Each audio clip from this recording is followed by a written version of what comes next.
High Lord Zurax was tired. Very tired. For 3 long months, his fleet traveled through empty space. They visited planet after planet. But every world was the same. Empty. Dead. Sometimes they found old buildings. Sometimes they found ruins. But no people. No slaves. Nothing valuable. Zurax sat on his command throne and closed his 6 eyes. His crew was losing hope. The mission was failing. Back home, the Acri Empire would laugh at him. They would call him weak. They would say he wasted time and resources. But then everything changed. High Lord. His captain rushed into the command room. We found something. We finally found an inhabited world. Zurax opened his eyes. His heart beat faster. Are you certain? Yes, my lord. The scans confirm it. There are living beings on this planet. Millions of them. Zurax pulled himself up from his throne. His forearms stretched wide. He walked to the main screen and looked at the data. His captain was right. The planet was full of life. Full of beings they could capture. Full of future slaves. Tell me everything, Zurax commanded. The captain smiled. My lord, this will be the easiest conquest of your career. These beings are primitive. Very primitive. They are barely out of the Iron Age. Iron Age. Zurax laughed. You mean they don't even have guns? No guns, my lord. No cannons. No explosives. Nothing. They use swords and arrows. They ride animals. They live in small villages. Zurax could not believe his luck. After months of failure, the universe finally smiled on him. What about their armies? Their defenses? The captain shook his head. That's the best part, my lord. They barely have armies. We scanned for 1 full week. We saw a few small fights between villages. But no real wars. No fortifications. No military bases. These creatures don't understand organized warfare. Fascinating, Zurax whispered. He studied the images on the screen. The beings were strange looking. They walked on only 2 legs. How did they balance? Most intelligent species had at least 4 legs. But these creatures somehow managed with just 2. What do they call themselves? Zurax asked. According to our language analysis, they call themselves humans, my lord. Humans? Zurax repeated the word slowly. It sounded weak. Fragile. Perfect. For the next few days, Zurax studied everything about the human world. He learned that humans lived simple lives. They were farmers mostly. They grew food. They raised animals. They built small towns and villages. The largest human city had only 20,000 people. 20,000. That was nothing. Back on his home world, cities had 20 million people. These humans were like children playing in the dirt. They live in total peace, one of his officers reported. They have no idea we are watching them. They have no idea what is coming. Zurax felt excitement growing inside him. This conquest would save his reputation. He would return home as a hero. He would bring thousands of slaves. The Acri Empire would praise his name. Prepare the invasion, Zurax ordered. I want this done quickly and cleanly. Minimal damage to the humans. They are more valuable alive. His crew worked fast. They prepared the attack ships. They loaded the weapons. They planned which cities to strike first. Everything was ready. The invasion began at dawn. The humans never saw it coming. Zurax's ships appeared in the sky like dark clouds. The humans looked up in confusion. They pointed at the sky. They shouted to each other.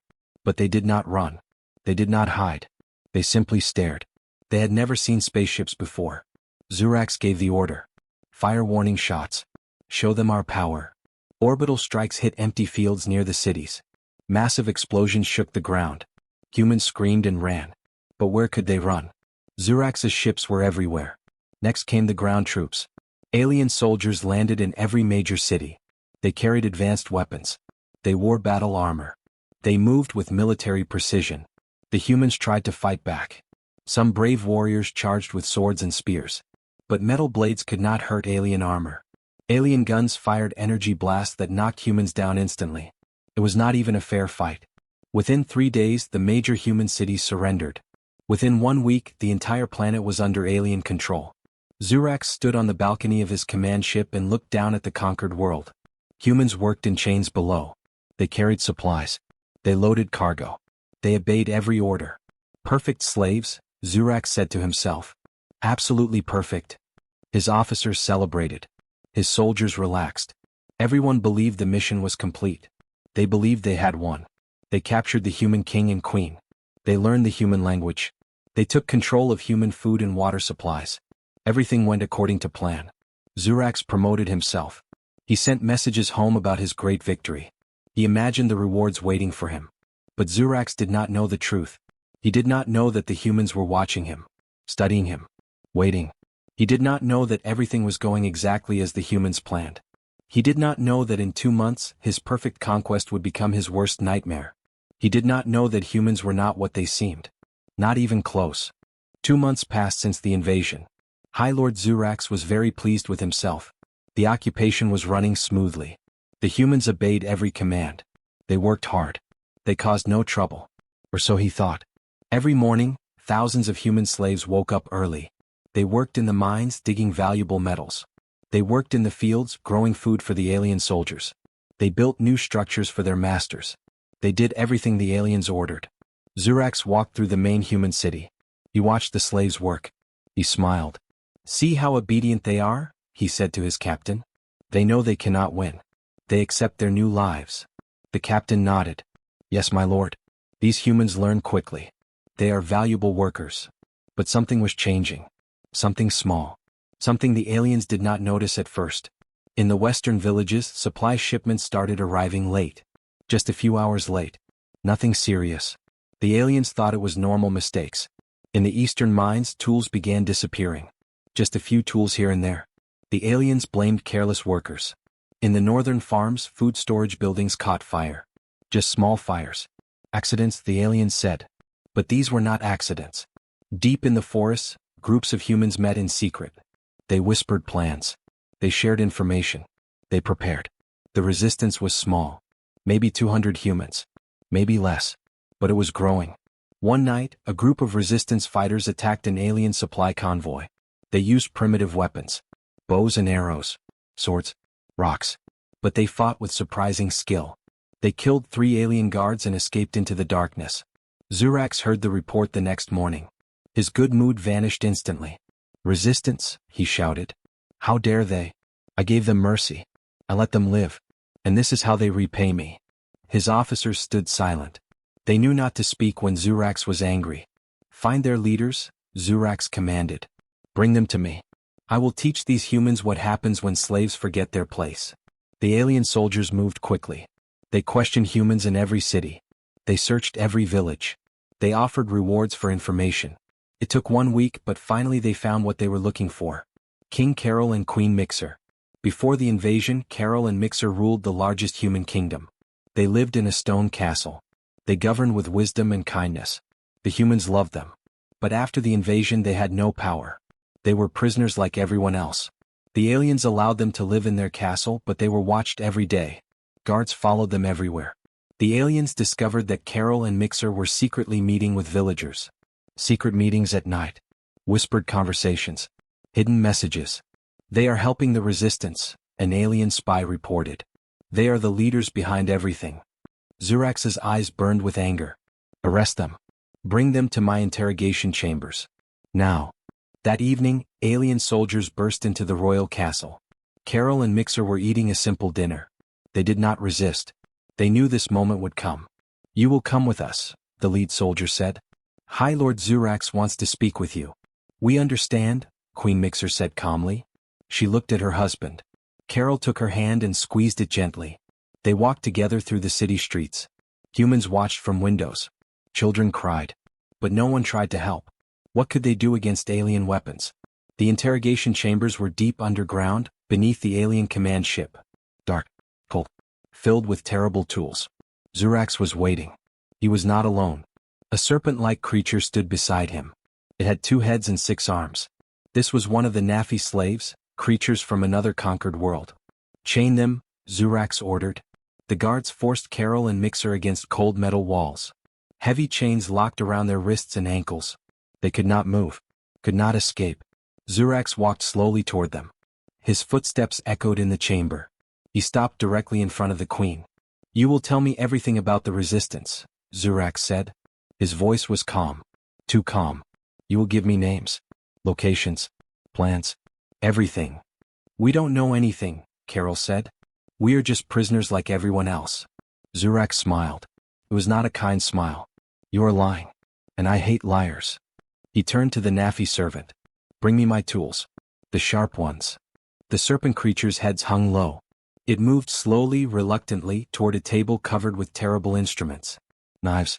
Hot irons. Devices designed to cause pain. I have studied your species, Zurax continued. You humans have strong bonds with your mates. You love each other deeply. This makes you weak. He picked up a long, curved blade. The metal gleamed in the dim light. Here is how this works, Zurax explained. I will ask questions. If one of you refuses to answer, I will hurt the other. Simple. Effective. Proven. Mixer looked at her husband. Carol looked back at her. They said nothing, but their eyes spoke volumes. Let us begin, Zurax said. He moved the blade closer to Carol's face. Tell me about the resistance. Where do they hide? We don't know, Mixer said. Her voice shook slightly. Please. We are telling the truth. Wrong answer, Zurax said. He pressed the blade against Carol's arm. The king screamed. The interrogation had begun, and it would reveal secrets far more terrible than Zurax could ever imagine. Secrets that would doom him. Secrets that would doom them all.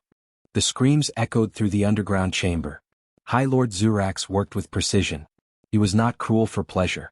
He was cruel for results. Every cut, every burn, every moment of pain had a purpose. To break them. To make them talk. But King Carol and Queen Mixer were not talking. Where do the resistance fighters hide? Zurax asked again. He held a hot iron near the queen's shoulder. We don't know. Mixer cried out. Tears ran down her face. Please? We are telling the truth. Zurax did not believe her. He pressed the hot iron against Carol's leg. The smell of burning flesh filled the room. The king screamed again. Hours passed. The torture continued. Zurax used every technique he knew. Pain, fear, exhaustion. But the humans gave him nothing useful. They meet in the forests, Carol finally said through broken teeth. That's all we know. They hide in the forests. Which forests? Zurax demanded. Be specific. We don't know. Mixer shouted. We never met them. They only sent us messages. We don't know where they are. Zurax studied their faces carefully. He had interrogated thousands of beings from dozens of species. He could always tell when someone was lying. These humans were not lying. They truly did not know anything about the resistance. They were telling the truth. They were useless. Zurax felt frustrated and angry. He had wasted hours on these worthless creatures. Take them to the cells, he ordered. Let them think about their situation. Maybe a few nights in the dark will improve their memories. The guards unchained Carol and Mixer. They could barely walk. Their bodies were covered in wounds.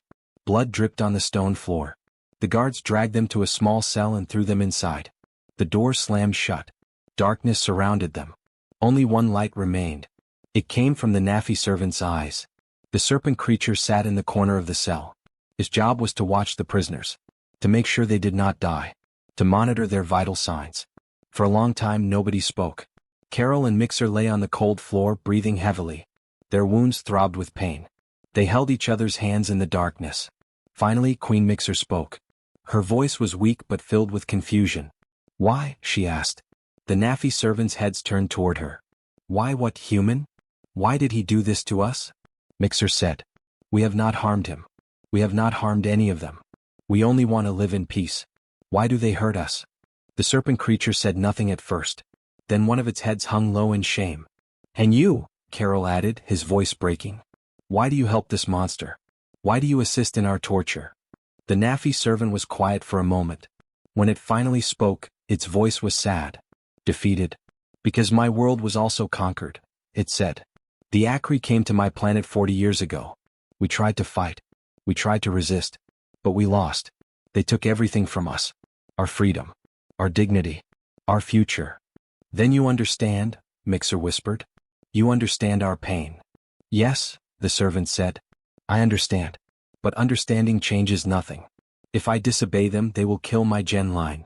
Carol lifted his head slightly. What is a gen line? The serpent's voice became even sadder.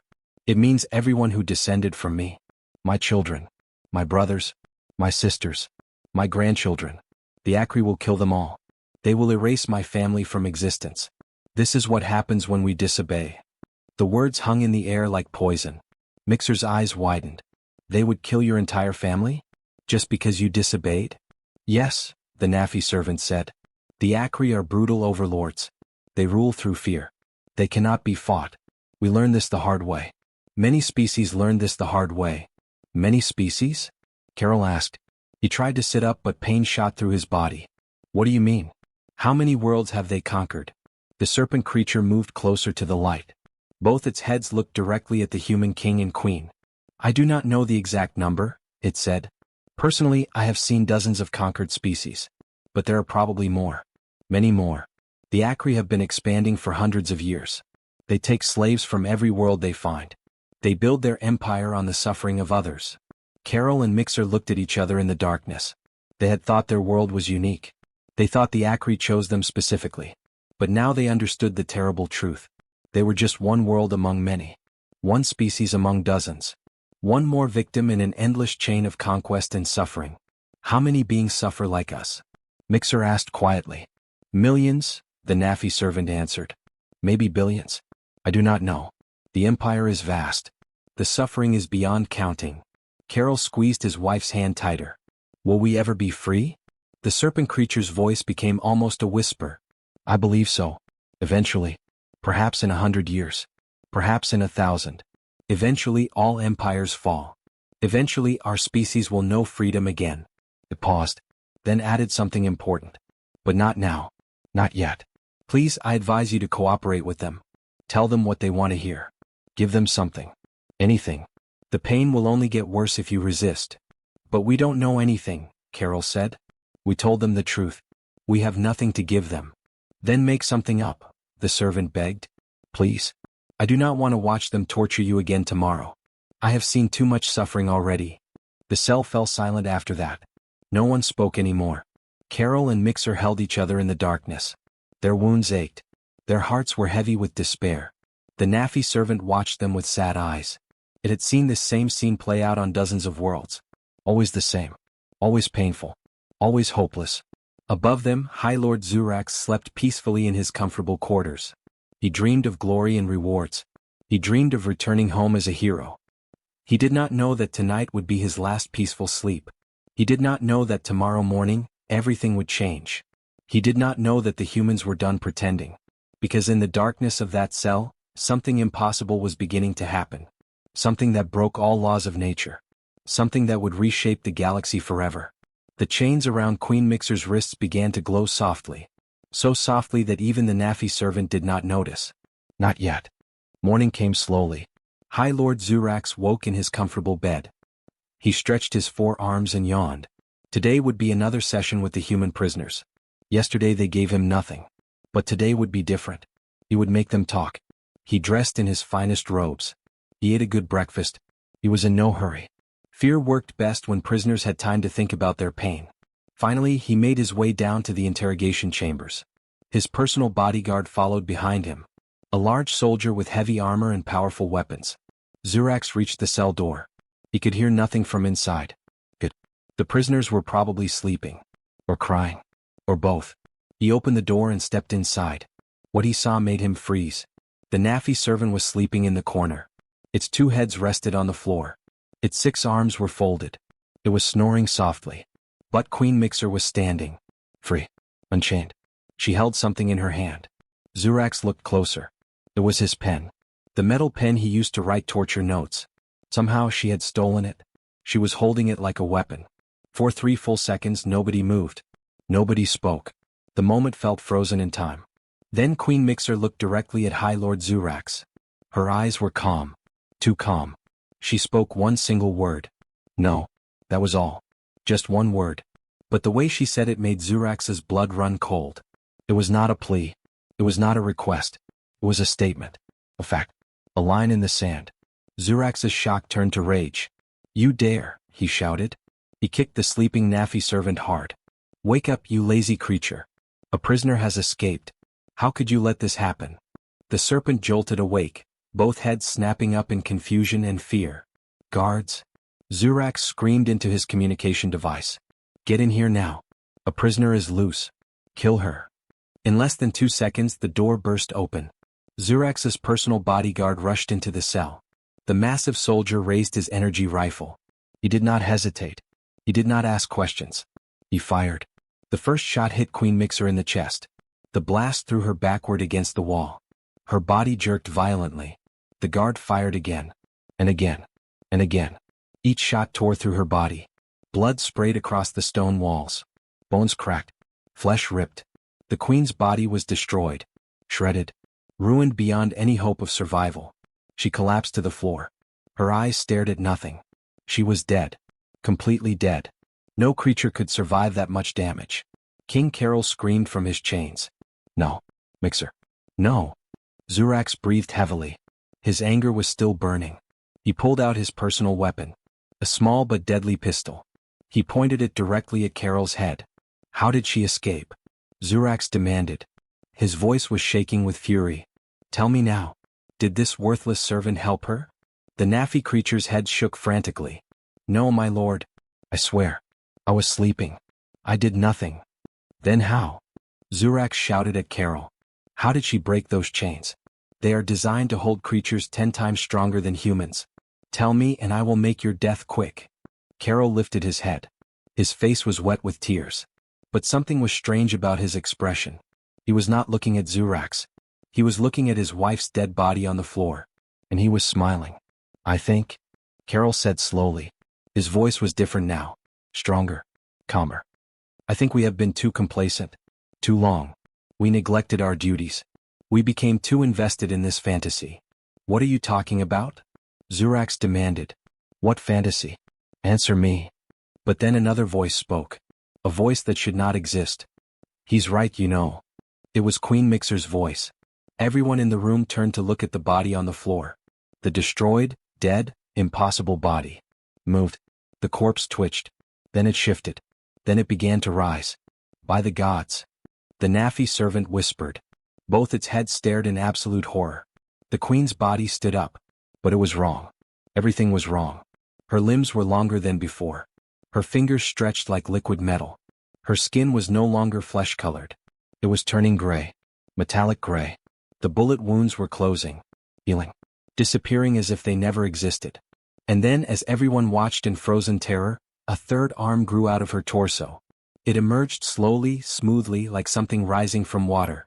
The bodyguard raised his weapon again. His hands were shaking. What are you? Zurax stepped backward.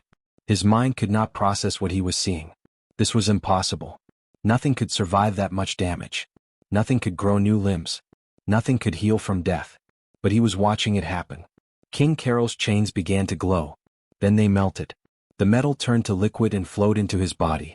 His right arm reached out impossibly fast. Before anyone could react, he grabbed all 3 guards' weapons. His movements were too quick. Too precise. Inhuman.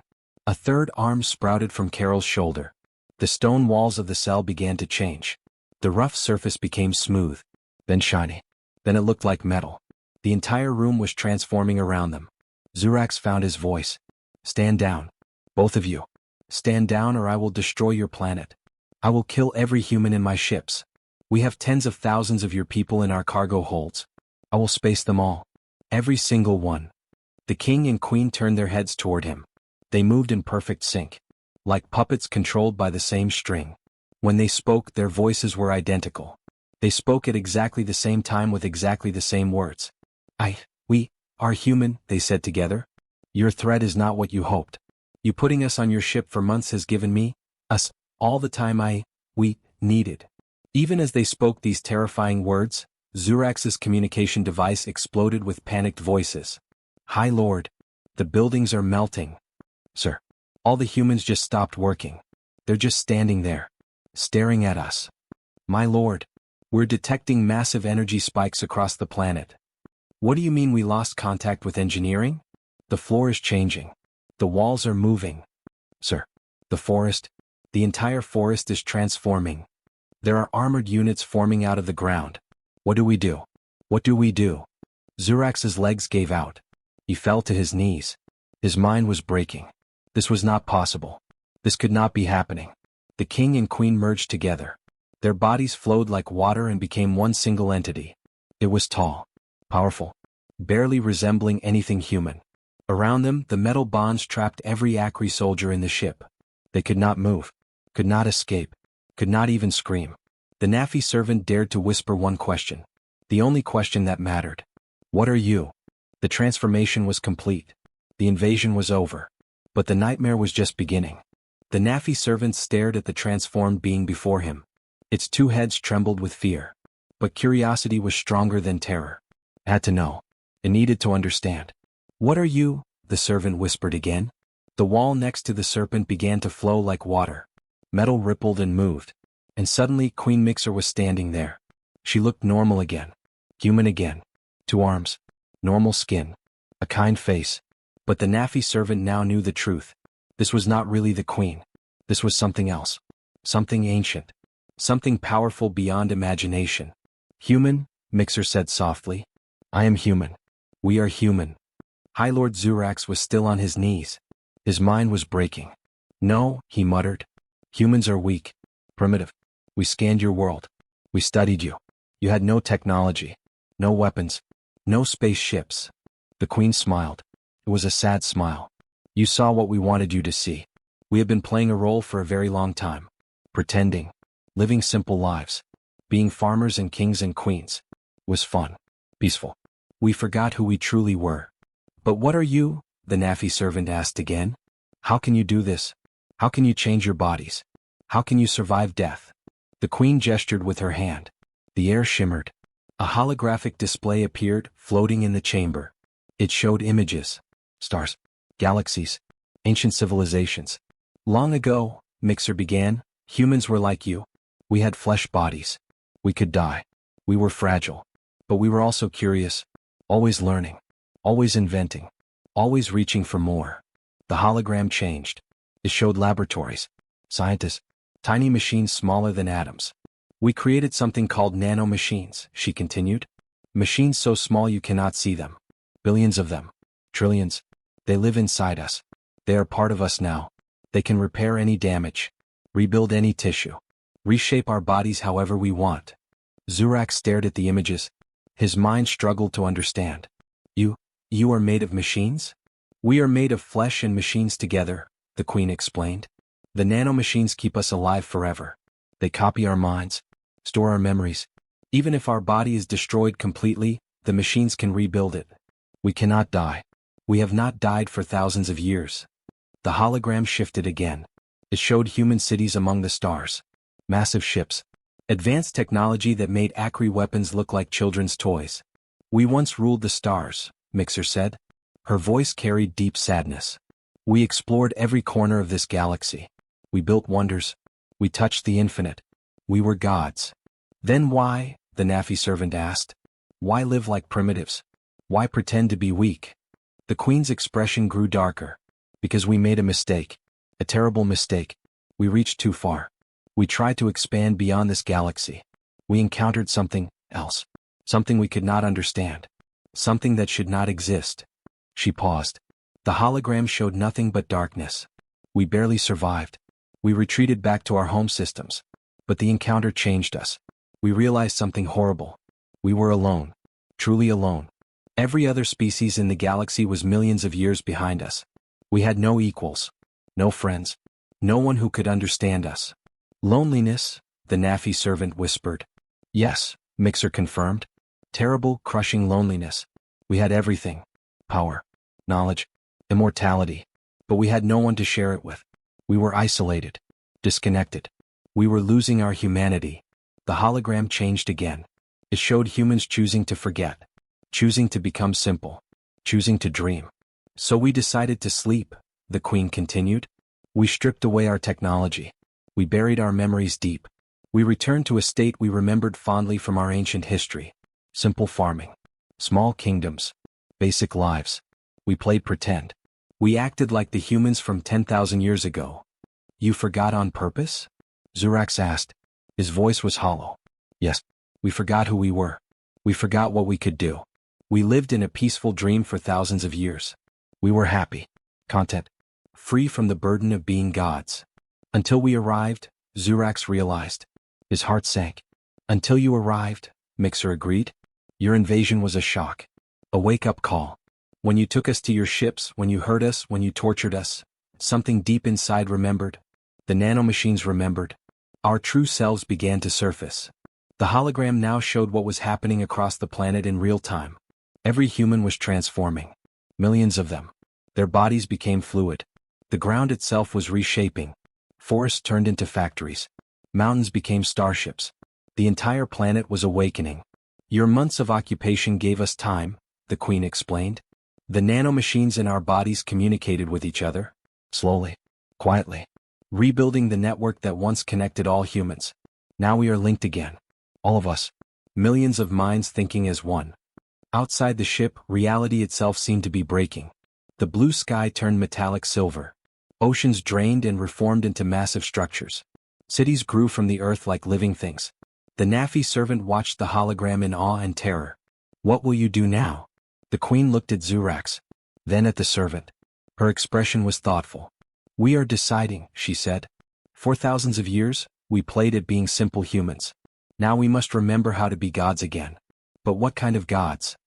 The merged king-queen entity spoke from behind her. Its voice was deep and resonant. Long have we been in a haze. Our name is forgotten. But that will change again. Humanity is back. And we will retake our rightful place among the stars. The Queen added softly, almost playfully, we can finally play again. Let's see how being the good guys feels this time. Zurax understood then. The humans were not planning to destroy the Akri. They were planning something else. Something that might be worse. Or better. He could not tell. The most powerful empire in the galaxy had just become prisoners of a species they thought was weak. And humanity was just beginning to remember what they could do. Across the planet, the same impossible thing was happening everywhere. In the eastern mines, human slaves stopped working. Their pickaxes fell from their hands. They stood perfectly still, silent. Their eyes stared forward at nothing. The alien guards shouted at them. Get back to work. Move. But the humans did not move. They did not blink. They did not breathe. Then their skin began to change. Gray. Metallic. Shining. What is happening? An alien guard screamed. He raised his weapon. But before he could fire, metal flowed up from the ground. It wrapped around his legs, his arms, his entire body. He was trapped, frozen, unable to move. All around him, the same thing happened to every alien soldier. Metal bonds held them tight. They could not escape, could not fight, could not even fall down. The humans began to transform. Extra arms grew from their bodies. Their forms stretched and changed. They no longer looked human. They looked like living metal sculptures. In the western cities, the buildings were melting. Stone walls turned liquid. They flowed like water. Brick houses collapsed, but not into rubble. They collapsed into silver pools that reformed into something new, something advanced, something that looked like technology from a dream. Alien soldiers ran through the streets in panic. The city is falling apart. We need to evacuate. But there was nowhere to run. The ground beneath their feet was changing too. Metal spread like a virus, like a living thing. It caught every alien who tried to escape. One soldier looked up at the sky. His eyes went wide with terror. The clouds are made of metal now. He was right. The entire atmosphere was transforming. The blue sky turned silver. The air itself seemed to shimmer with countless tiny machines. Nanomachines. Trillions upon trillions of them. All working together. All following the same command. In the southern forest, trees began to move. Not swaying in the wind. Actually moving. Walking. Their roots pulled free from the earth. Their trunks bent and reshaped. Branches became weapons. Leaves turned to armor plating. Sir, an alien scout radioed to his commander.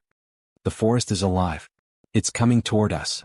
What do you mean alive? The commander shouted back. I mean the trees are walking. They have guns. They have cannons. Sir, the entire forest is turning into an army.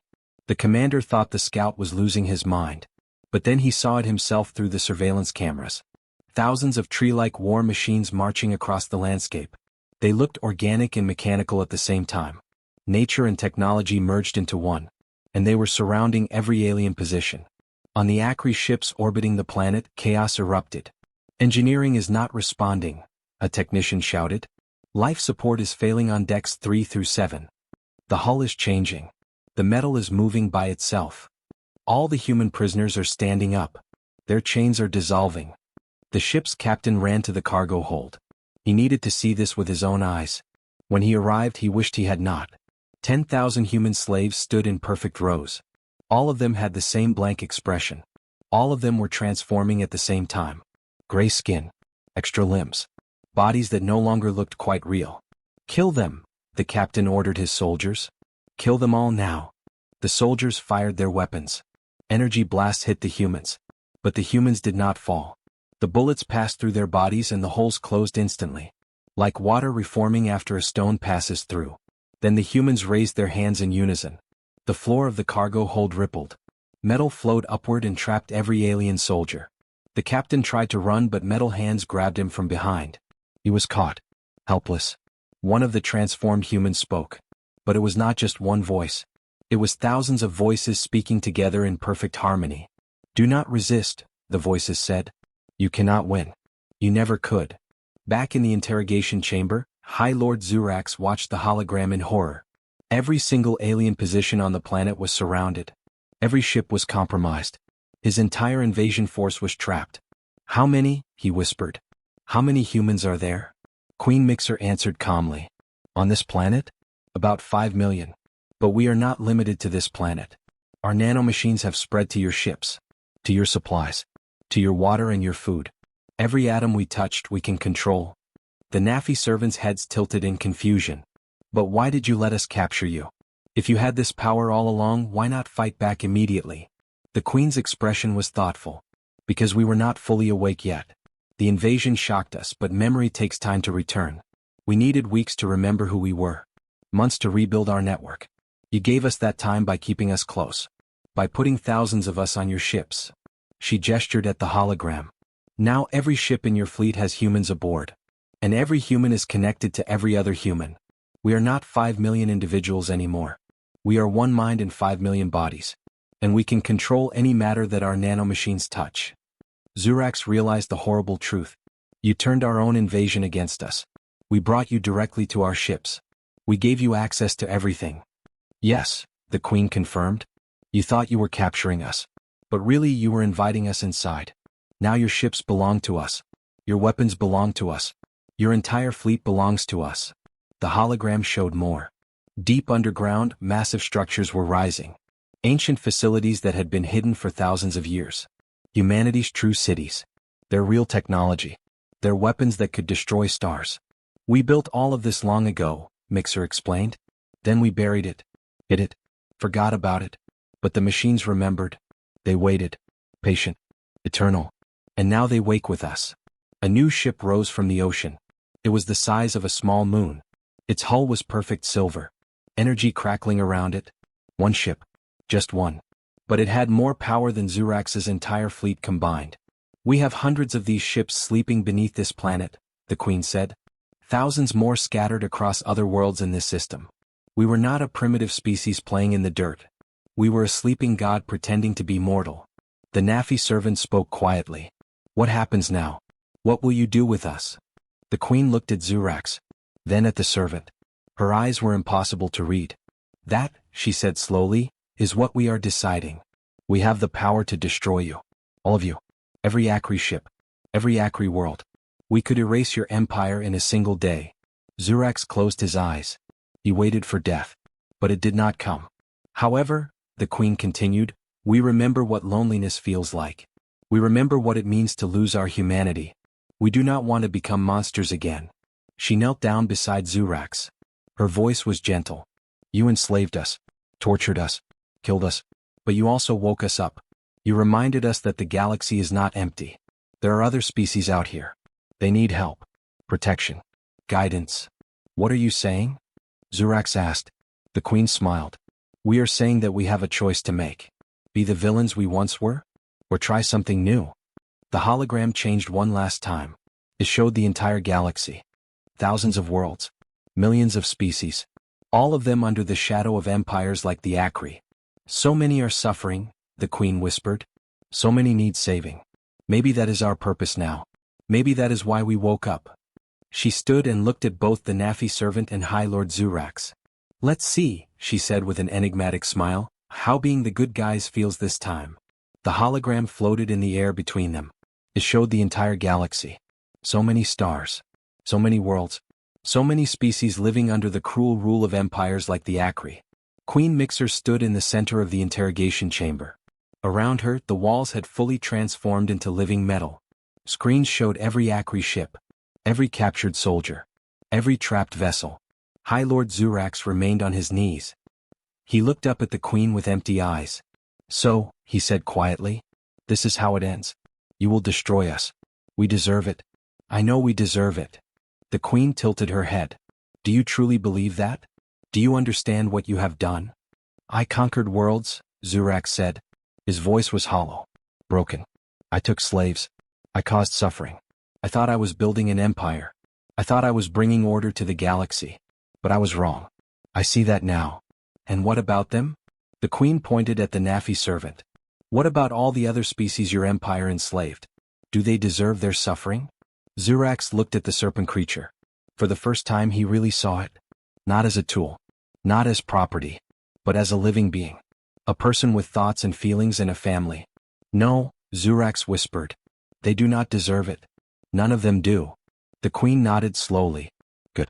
That is the first step. Understanding. Accepting responsibility. She waved her hand. The hologram changed. It now showed Akri home worlds.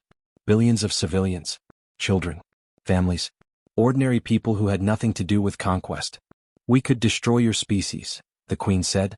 It would be easy. One command. One thought. And every Akri world would burn. Your empire would fall in a single day. The Nafi servants' heads rose in surprise. You would do that? We could, Mixer repeated.